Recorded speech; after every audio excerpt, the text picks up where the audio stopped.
तो नमस्कार, देश की बात में हाजिर हैं देश के कानून मंत्री किरेन रिजिजू। यहाँ पर बार एसोसिएशन के कार्यक्रम में बोल रहे थे और जिस तरह से हाल के दिनों में कॉलेजियम में जजेस की नियुक्ति में चुनाव को लेकर सरकार के हस्तक्षेप की बात आ रही थी, इसमें खुलकर कानून मंत्री बोले हैं। उनका ये कहना एक तरह से रहा है कि सरकार को न्यायपालिका के बारे में जानकारी होनी चाहिए, मतभेदों को इतना बढ़ाकर दिखा दिया जाता है। तो एक बार फिर से हम सुनने की कोशिश करेंगे आगे कि कानून मंत्री कि जो इतने विस्तार से उन्होंने अपनी मन की बात यहाँ पे रखी है। हमारे सहयोगी आशीष भार्गव हमारे साथ मौजूद हैं। आशीष, तो जिस तरह से आज कानून मंत्री ने अपनी बात कही, उन्होंने ये भी कहा कि एक भी कदम ऐसा नहीं उठाया जिससे जुडिशरी का नुकसान हो या संविधान को ठेस पहुंचे जब से वो कानून मंत्री बने हैं। तो मोटे तौर पर क्या कहना चाह रहे हैं कानून मंत्री आज?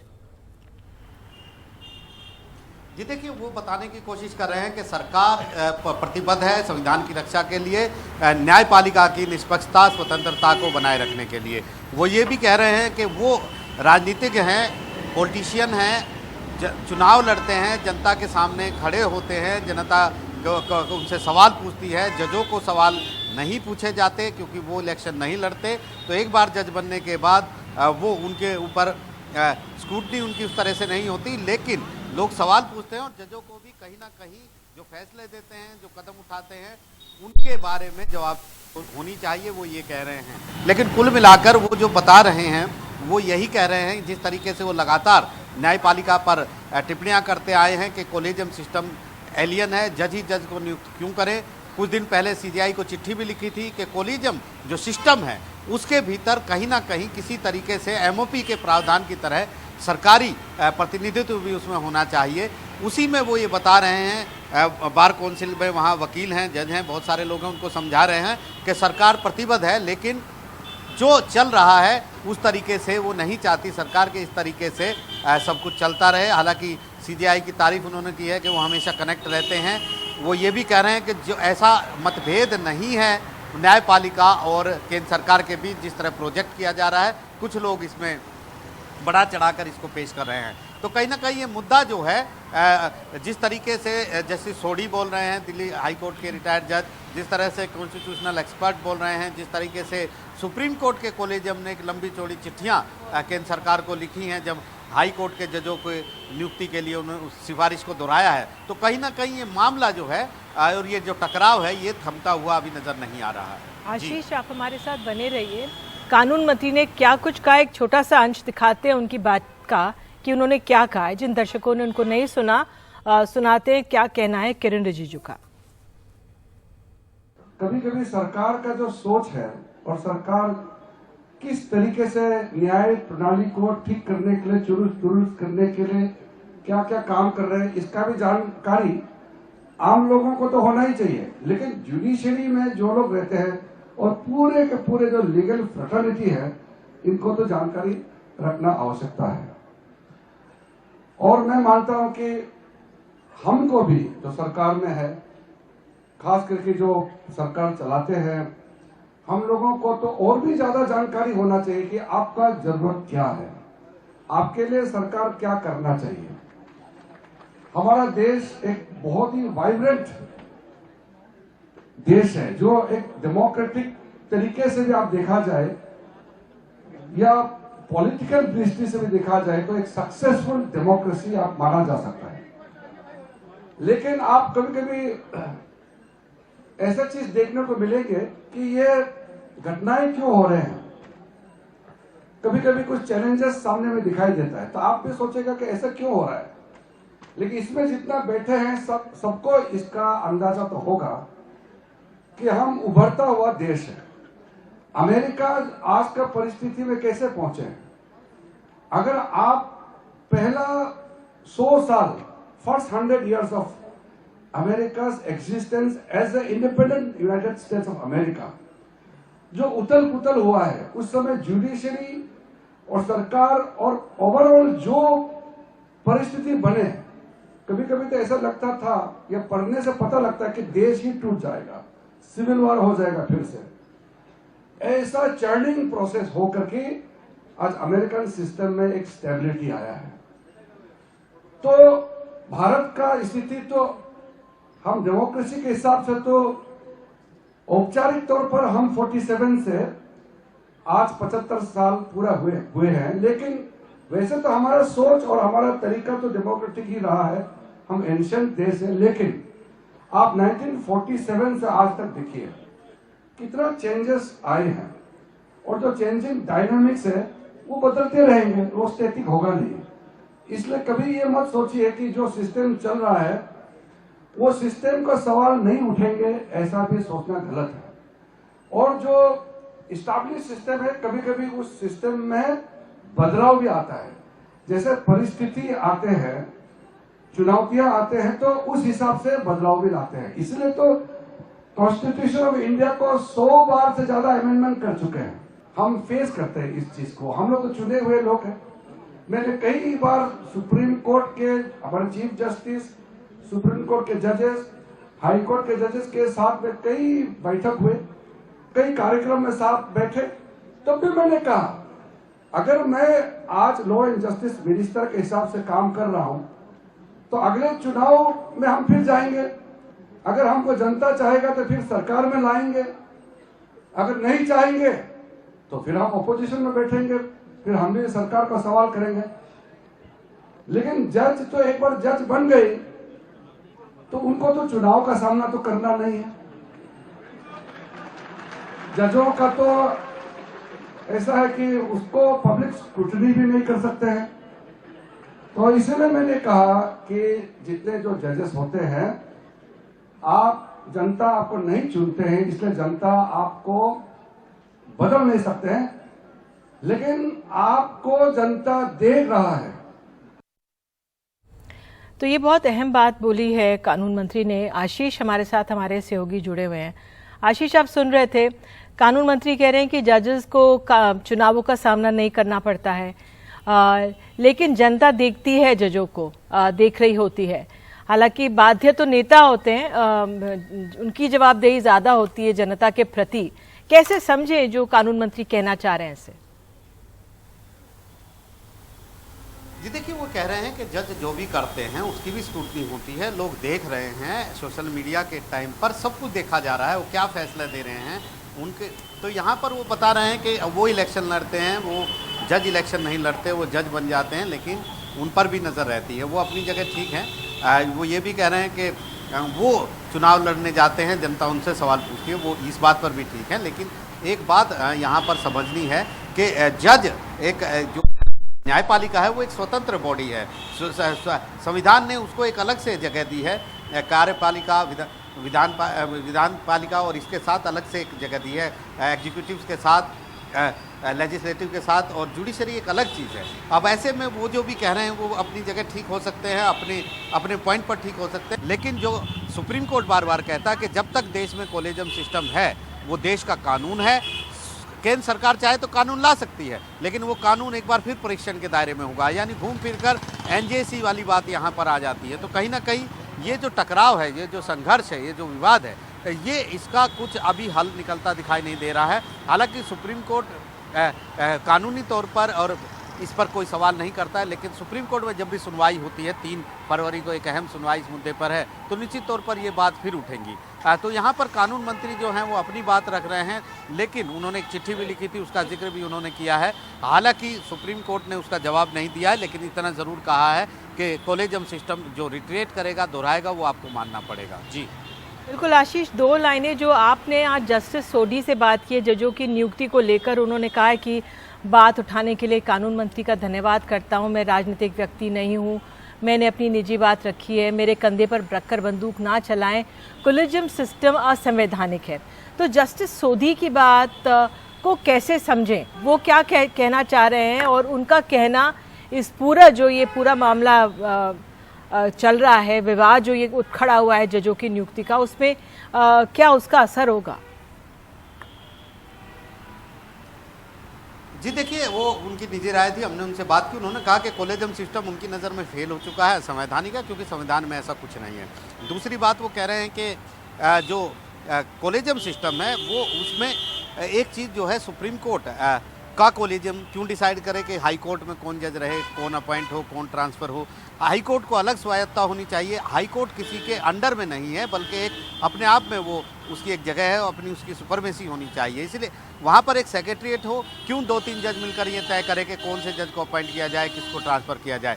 इसी तरह सुप्रीम कोर्ट में एक सेक्रेटरीट हो, सारे जज मिलकर तय करें, बाकायदा एक सेक्रेटरीट हो, एक सूची हो, एक लिस्ट हो कि किन लोगों को चुना जा सकता है, उनको मेरिट के आधार पर देखा जाए। वो ये कह रहे हैं, वो कह रहे हैं कि सिस्टम फेल हो चुका है, इतने साल हो गए, बार बार टकराव होता है, इसलिए उनको लगता है, उनकी ये निजी राय है, उन्होंने दोनों तरफ से कहा है कि वो इस मुद्दे पर राजनीति नहीं करना चाहते, ना राजनीति होने देना चाहते हैं।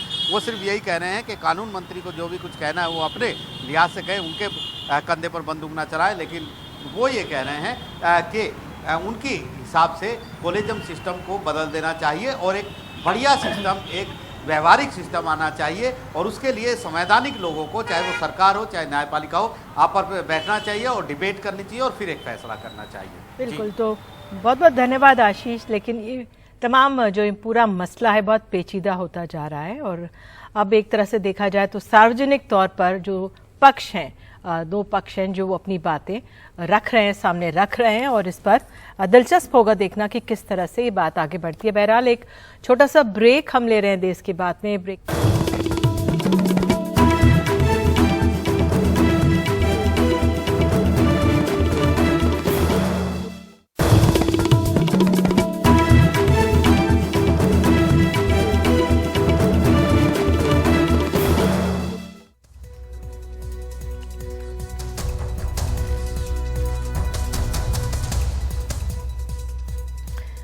देश की बात में आइए, आपको लिए चलते हैं उत्तर प्रदेश। जोशीमठ की नहीं, उसके जैसे हालात बनारस के घाटों पर भी नजर आने लगे हैं। कई घाटों पर दरार नजर आने लगी है, तो तकरीबन आधा दर्जन से ज्यादा घाट दरकने लगे हैं। गंगा के कटान की वजह से इन दरकते घाटों की कहानी कोई नई नहीं है। पहले भी इस पर एनडीटीवी आवाज उठा चुका है, लेकिन फिलहाल इसको दुरुस्त करने के लिए कोई ठोस कदम नहीं उठे हैं, और इसी की पड़ताल करती एक रिपोर्ट देखिए।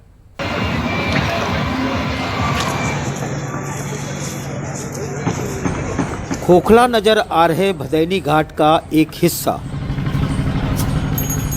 इस घाट पर अलग अलग जगहों पर इसकी सीढ़ी और चबूतरे गंगा के कटान की वजह से दरकते नजर आ रहे हैं। ये सिलसिला कोई नया नहीं है। जब कछुआ सेंचुरी बनारस में थी तो गंगा के पूर्वी इलाके में बालू के खनन का काम रोक दिया गया था। खदान पर रोक लगने की वजह से उधर बालू के टीले बढ़ते चले जा रहे थे। तो जब बालू के टीले बढ़ते जा रहे थे, उसका दुष्परिणाम ये हुआ कि गंगा के पानी का जो प्रेशर था वो घाटों की तरफ आया, और जब घाटों की तरफ प्रेशर आया तो वहां पर जो ऊपरी सतह की मिट्टी थी वो कटनी शुरू हो गई, और कई जगह ये देखा गया था कि जो घाट के अंदर पाल बन गया था काफी दूर तक, और फिर कई घाट दरकने लगे और कई के पत्थर टूट करके नीचे गिरने लगे। भदैनी घाट की तरह ही बनारस के प्रभु घाट, ब्रह्मा घाट, दुर्गा घाट, पंचगंगा घाट और ललिता घाट की ढहती हुई सीढ़ियां और चबूतरों को नंगी आंखों से देखा जा सकता है। बनारस में गंगा उत्तर वाहिनी है, लिहाजा उसका ज़्यादातर कटान घाट की तरफ होता है, जो बाढ़ के समय और बढ़ जाता है। गंगा का ये जो कटान वाला वो है, तो ये जो आपका कन्वेक्स फेस जो है आपका वेस्टर्न बैंक, कि ये कर्वेचर इस तरह का है कि आउटर एज जो है वो कटिंग एज हो जाता है पानी की वेलोसिटी इस ढंग की होती है। तो ये कोई नया प्रॉब्लम नहीं है, ये शुरू से ही रहा है जब से ये सरफेस इस तरह का डेवलप हुआ है। तो अभी क्या है कि आप देखिए, आज से 93-94 में जब आपका चैनल डेप्थ जो है 10 से 12 मीटर का रेंज हुआ करता था, आज के तारीख में वो घट के हो गया 6 मीटर के अराउंड। अभी जो चैनल आपका डेप्थ घट रहा है तो ऑब्वियस है कि वेलोसिटी बढ़ेगी, तो आपको उसी डेप्थ पे फिर ले जाना पड़े, तो आप ड्रेजिंग करिए और उसको उस डेप्थ तक मेंटेन करिए। गंगा जी का अगर प्रवाह प्रभावित होगा, डेप्थ कम होगा, तो ऑब्वियसली डेप्थ और वेलोसिटी का तो यही संबंध है कि डेप्थ जब भी कम होगा वेलोसिटी बढ़ेगी। घाटों की दुर्दशा की ये तस्वीर एनडीटीवी 2015 से दिखा रहा है। तब कछुआ सेंचुरी का हवाला देकर बालू खनन पर रोक से बेबसी बताई गई थी, लेकिन अब कछुआ सेंचुरी हट गई है। बावजूद इसके हालात जस के तस हैं और घाटों को बचाने के लिए कोई काम नहीं हो रहा है। लिहाजा विपक्ष को सरकार को घेरने का मौका मिल रहा है। गंगा जी का पानी नीचे घाट की ये सीढ़ियाँ हैं, गंगा जी का पानी ऐसे आ गया, आप देखेंगे पूरी तरीके से दरक रहा है। अगर इस पर ध्यान नहीं दिया गया तो काशी निश्चित तौर से गंगा जी के घाट, काशी के घाट, ये दूसरा जोशीमठ का यहाँ पर उदाहरण होगा, एग्जाम्पल होगा। सरकार केवल अपने इवेंट मैनेजमेंट में व्यस्त है कि क्रूज चला दो, डिस्को लाइट दिखा दो। उस दिन जो हमारा जो पूर्णिमा का कार्यक्रम होता है, देव दीपावली का, उस दिन डिस्को लाइट दिखा देंगे, बस यही दिखाकर जनता को मुग्ध करना चाहते हैं। बनारस के टूटते घाट बड़ी चेतावनी दे रहे हैं। अभी बीते दिनों ललिता घाट पर गंगा से तकरीबन 20 मीटर अंदर घाट के ऊपर बीचों बीच गड्ढा हो गया, जो बताता है कि घाट अंदर अंदर कितने मीटर तक खोखले हो रहे हैं। दुनिया के सबसे पुराने शहर का सबसे खूबसूरत हिस्सा गंगा के किनारे की ये घाट हैं, जो इन दिनों अपनी बेकदरी का दर्द दरकते हुए धीरे धीरे बयां कर रहे हैं। और अफसोस इस बात का है कि इस शहर को दुनिया के नक्शे में नंबर 1 बनाने वाले लोग इसके इस दर्द को महसूस नहीं कर पा रहे हैं। अगर वक्त रहते इस दर्द का इलाज नहीं हुआ तो कुछ घाट गंगा में समाहित हो जाएं तो बड़ी बात नहीं। वाराणसी के भदैनी घाट से पुरुषोत्तम के साथ अजय सिंह, एनडीटीवी इंडिया। और देश की बात में अब बात करते हैं सुभाष चंद्र बोस की 126वीं जयंती की, जो देश में भव्य तरीके से मनाई जा रही है। इस दिन को पराक्रम दिवस के रूप में मनाया जाता है और इस अवसर पर प्रधानमंत्री मोदी ने आज अंडमान के 21 सबसे बड़े अनाम द्वीपों का नाम परमवीर चक्र विजेताओं के नाम पर रखा। इसमें कारगिल के शहीद कैप्टन विक्रम बत्रा का नाम भी शामिल है, लांस नायक एल्बर्ट एक्का का नाम शामिल है, मेजर होशियार सिंह का भी है, CQMH अब्दुल हामिद का नाम भी है। तो ऐसे 21 जाबाजों की याद में अब बत्रा आइलैंड, एक्का आइलैंड, होशियार आइलैंड और हामिद आइलैंड की एक लंबी फहरिस्त है हम सबके सामने। 2018 में अंडमान निकोबार के कुछ द्वीपों का नाम केंद्र सरकार ने बदल दिया था, और जिसका आपको बता दें उसी में एक द्वीप था रॉस द्वीप, जिसका नाम नेताजी सुभाष चंद्र बोस द्वीप बदल कर नाम रखा गया। और आज इसी द्वीप का नेताजी को समर्पित राष्ट्रीय स्मारक का शिलान्यास किया गया। तो देश के अनेकों कार्यक्रम हो रहे हैं, तमाम सरकारें हैं वो और जो राजनीतिक दल हैं अपने अपने तरीके से इस दिन को मना रही हैं।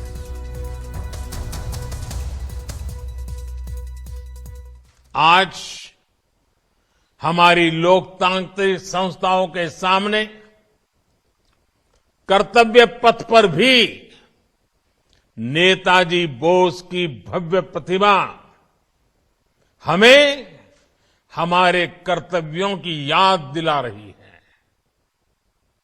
मैं समझता हूं ये काम देश हित में बहुत पहले हो जाने चाहिए थे, क्योंकि जिन देशों ने अपने नायक नायिकाओं को समय रहते जनमानस से जोड़ा, साझे और समर्थ आदर्श गढ़े, वो विकास और राष्ट्र निर्माण की दौर में बहुत आगे गए। भारत के प्रधानमंत्री जी की ये पहल कि अंडमान निकोबार द्वीप समूह के 21 बड़े द्वीपों को हमारे परमवीर चक्र विजेताओं के नाम के साथ जोड़कर उनकी स्मृति को जब तक ये पृथ्वी रहेगी तब तक चिरंजीव करने का ये प्रयास मैं मानता हूं तीनों सेनाओं के लिए बहुत बड़ा उत्साहवर्धन करने वाला है। और नेताजी की जयंती पर मौके पर पश्चिम बंगाल में एक कार्यक्रम में संघ के प्रमुख मोहन भागवत ने नेताजी को श्रद्धांजलि देते हुए कहा कि उन्होंने अपना पूरा जीवन राष्ट्र के नाम समर्पित किया। नेताजी ने अपने स्वार्थ का रंच मात्र भी विचार पूरे जीवन भर किया नहीं। इतने पढ़े लिखे थे,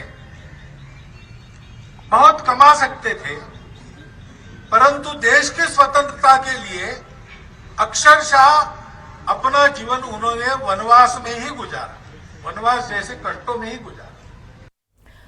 और नेताजी सुभाष चंद्र बोस की जयंती पर आज पश्चिम बंगाल की मुख्यमंत्री ममता बनर्जी ने भी कोलकाता मैदान में एक कार्यक्रम में वो शामिल हुई।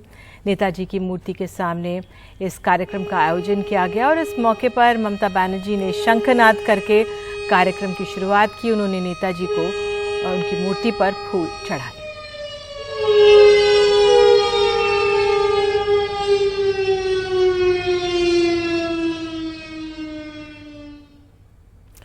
कांग्रेस की भारत जोड़ो यात्रा आज जम्मू पहुंच गई है। सुबह से यात्रा सांबा से शुरू हुई थी और कल ये यात्रा कठुआ से सांबा पहुंची थी, आपको बताएं। और इस यात्रा में राहुल गांधी के साथ बड़ी संख्या में कांग्रेस नेता कार्यकर्ता मौजूद हैं। इस यात्रा में जम्मू कश्मीर प्रदेश में पहले सुरक्षा को लेकर कुछ एहतियातन बरतने की सलाह दी गई है। सीआरपीएफ ने राहुल गांधी से कुछ रास्ता पैदल चलने के बजाय कार में चलने की भी सुझाव दिया हुआ है। वहीं इस यात्रा को लेकर सुरक्षा एजेंसियां भी सतर्क हैं। कल से उनकी यात्रा में एक सघन सुरक्षा घेरा बढ़ा दिया गया है। और आपको बता दें, परसों जम्मू के नरवाल इलाके से वहाँ पे 2 धमाके हुए थे और इसकी वजह से सुरक्षा एजेंसियां चौकन्नी हैं। यात्रा 27 जनवरी को श्रीनगर पहुँचेगी और कन्याकुमारी से चली इस यात्रा का 30 जनवरी को समापन होगा। इस यात्रा के समापन में कांग्रेस ने तमाम विपक्षी नेताओं को न्योता दिया है।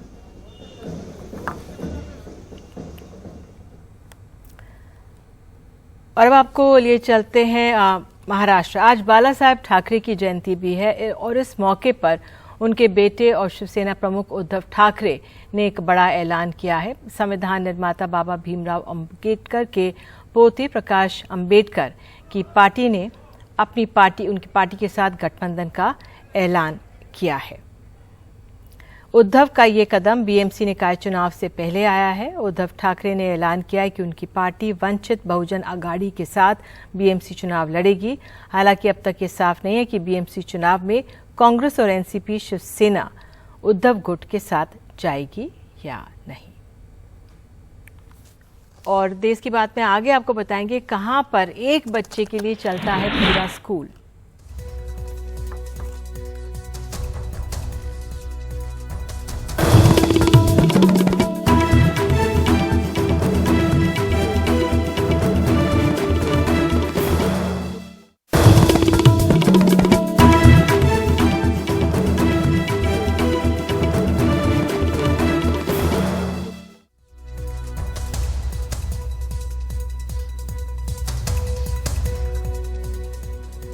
बात मध्य प्रदेश की है। कुछ दिनों पहले सरकार ने ऐलान किया था कि देश में बीपीएल कार्ड धारकों को दिसंबर 2023 तक मुफ्त राशन की सुविधा मिलती रहेगी। ये खबर सुर्खियों में भी आई, लेकिन बहुत कुछ अंदर दब गया है। मसलन मध्य प्रदेश के सतना में खुद सरकारी महकमे की शिकायत पर धान खरीदी फर्जीवाड़े में एफआईआर दर्ज हुई है।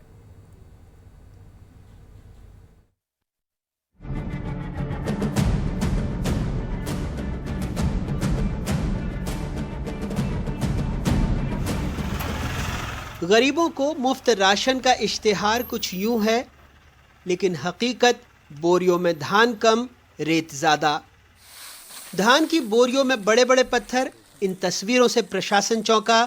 सतना के शिवराजपुर में धान खरीदी केंद्र के संचालकों पर एफआईआर दर्ज कराई गई। वजन बढ़ाने के रेत, मिट्टी, कंकड़ और खराब धान उसमें बोरियों में भरी गई और कुल इनके द्वारा 15,450 बोरी में इस तरह का गलत काम किया और शासन को करीब 63 लाख का नुकसान किया। इनके विरुद्ध एएफओ की रिपोर्ट पर प्रकरण पंजीबद्ध किया गया और विवेचना के उपरांत आरोपियों को जल्दी गिरफ्तार किया जाएगा। जांच में 15,000 से ज्यादा बोरियों में रखा 6200 क्विंटल से ज्यादा धान अमानक मिला, जिसमें भर भर कर मिट्टी, बालू, पत्थर रखा गया था। धान की क्वालिटी इनकी बहुत ही खराब है और इनके द्वारा खरीदी में बहुत ही लापरवाही बरती गई है।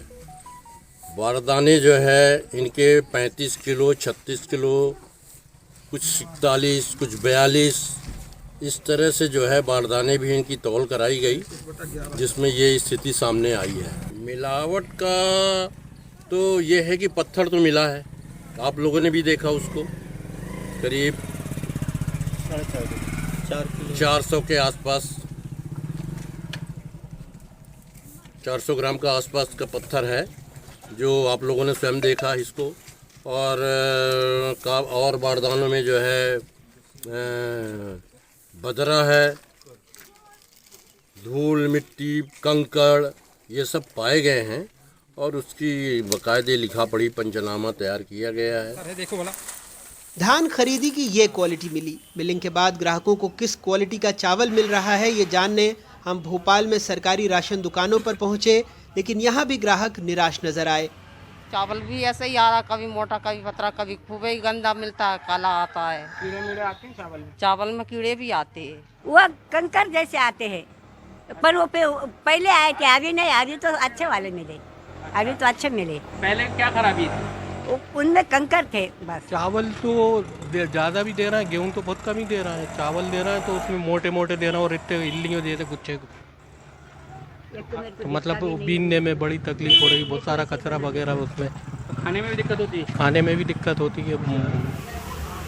मध्य प्रदेश में अब तक 46 लाख मीट्रिक टन से ज्यादा धान का उपार्जन हो चुका है। धान खरीदी, मिलिंग से लेकर चावल की गरीबों को उपलब्धता, पूरी प्रक्रिया में कहीं बोरे में ही रेत मिली हुई है तो कहीं चावल में महीन कंकड़ पत्थर जैसी गड़बड़ी। सरकार इश्तेहार से आगे देखेगी, सोचेगी तो उसे सब कुछ साफ दिखाई देगा। सतना से अपने सहयोगी ज्ञान शुक्ला और भोपाल से कैमरा पर्सन रिजवान खान के साथ अनुराग द्वारी, NDTV इंडिया। और अब खबर बात करते हैं हम महाराष्ट्र की। क्या आपने कभी कोई ऐसा स्कूल देखा है जिसमें केवल एक छात्र पढ़ता हो? महाराष्ट्र के वाशिम जिले के गणेशपुर में एक ऐसा स्कूल है। ये स्कूल लगातार एक छात्र के लिए ही चल रहा है। ये स्कूल केवल एक बच्चे के लिए चलता है। वाशिम में जिला परिषद के इस प्राथमिक स्कूल में सिर्फ एक ही छात्र है, कार्तिक। क्षेत्र की आबादी 150 है और स्कूल में क्लास 1 से लेकर 4 तक की पढ़ाई कराई जाती है। गांव में इस उम्र का केवल एक ही बच्चा है। कार्तिक तीसरी कक्षा में पढ़ता है। इकलौते विद्यार्थी को पढ़ाने के लिए एक शिक्षक आते हैं। स्कूल पहुंचने के लिए टीचर किशोर मानकर हर दिन करीब 10 से 12 किलोमीटर की दूरी तय करते हैं। हमारे गांव की लोक संख्या जो है 150 है और गए 2 साल से एक ही बच्चा स्कूल पे दाखिल है और गए 2 साल से मैं अकेला टीचर अकेले बच्चों को पढ़ाता हूँ। जो भी रूल एंड रेगुलेशन है सवेरे से शाम तक, बोले तो 11 से 12, 10:30 से 12 हमारा जो टाइमिंग है, इन पे जो परिपाठ है, राष्ट्रगीत है, मध्याह्न भोजन है, ये सब फैसिलिटीज जो सरकार की जो मिलती है, ये पूरे फैसिलिटी हम बच्चों को देने की कोशिश करते हैं। शिक्षा पाने और बांटने की लगन में शिक्षक और विद्यार्थी की जोड़ी की भी खूब सराहना है कि संख्या जो भी हो, स्कूल हर रोज दोनों की मौजूदगी में राष्ट्रगान के बाद अपने समय से शुरू होता है। मुंबई से पूजा भारद्वाज, NDTV इंडिया। भारत माता की।